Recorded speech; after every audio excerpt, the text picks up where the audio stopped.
बच्चों अस्सलाम वालेकुम वरहमतुल्लाहि वबरकातुहू। बच्चों ये क्या है? ये मकब है।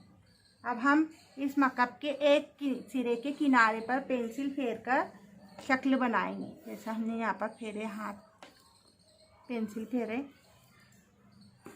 तो बच्चों हमें देखिए ये शक्ल मिली। ये क्या है? ये है मुरब्बा। ये क्या है? मुरब्बा। ये मुरब्बे की शक्ल हमें हासिल हुई। मुरब्बा जो होता है उसके 4 बाजू होते हैं। कितने बाजू होते हैं? 4 बाजू। ये पहली बाजू, ये दूसरी बाजू, ये तीसरी बाजू और ये चौथी बाजू।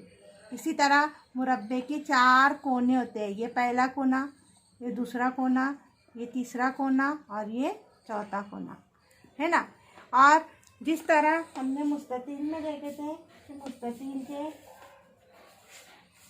मुस्ततील के 2 ज़िले आमने सामने के ज़िले जो है बराबर होते हैं, लेकिन यहाँ पर जो है हम ये देखेंगे कि मुरब्बे के चारों बाजू जो है एक जैसे होते हैं।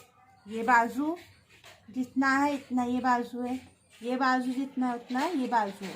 लेकिन मुस्ततील में इसके उलट है ना। मुस्ततील में आमने सामने के बाजू एक जैसे होते हैं और मुरब्बे के चारों बाजू ये जितनी लंबाई का होगा उतनी लंबाई का ये, उतनी लंबाई का ये और उतनी लंबाई का ये होगा, चारों बाजू।